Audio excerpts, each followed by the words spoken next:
حضرت عمر بن خطاب رضی اللہ تعالیٰ عنہ بیان کرتے ہیں، ہم ایک روز رسول اللہ صلی اللہ علیہ وسلم کی خدمت میں حاضر تھے کہ اس اثنا میں ایک آدمی ہمارے پاس آیا جس کے کپڑے بہت ہی سفید اور بال انتہائی سیاہ تھے۔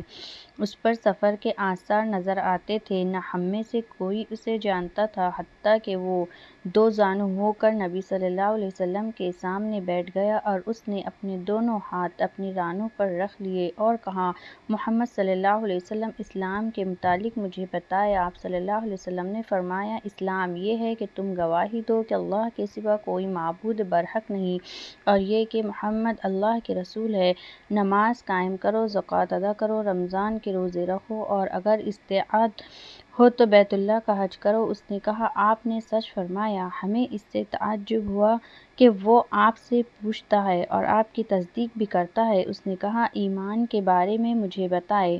آپ صلی اللہ علیہ وسلم نے فرمایا، یہ کہ تم اللہ پر، اس کے فرشتوں، اس کی کتابوں، اس کے رسولوں اور یوم آخرت پر ایمان لاؤ اور تم تقدیر کے اچھا اور برا ہونے پر ایمان لاؤ۔ اس نے کہا، آپ نے سچ فرمایا۔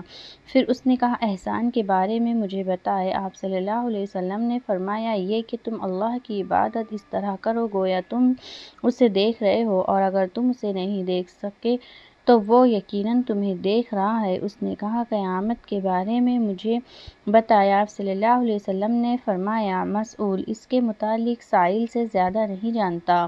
اس نے کہا، اس کی نشانیوں کے بارے میں مجھے بتا دیں۔ آپ صلی اللہ علیہ وسلم نے فرمایا، یہ کہ لونڈی اپنی مالکہ کو جنم دے گی اور یہ کہ تم ننگے بدن، تنگ دست بکریوں کے چرواہوں کو بلند و بالا عمارتوں کی تعمیر اور ان پر فخر کرتے ہوئے دیکھو گے۔ عمر رضی اللہ عنہ نے فرمایا، پھر وہ شخص چلا گیا، میں کچھ دیر ٹھہرا، پھر آپ صلی اللہ علیہ وسلم نے مجھ سے پوچھا، عمر، کیا تم جانتے ہو سائل کون تھا؟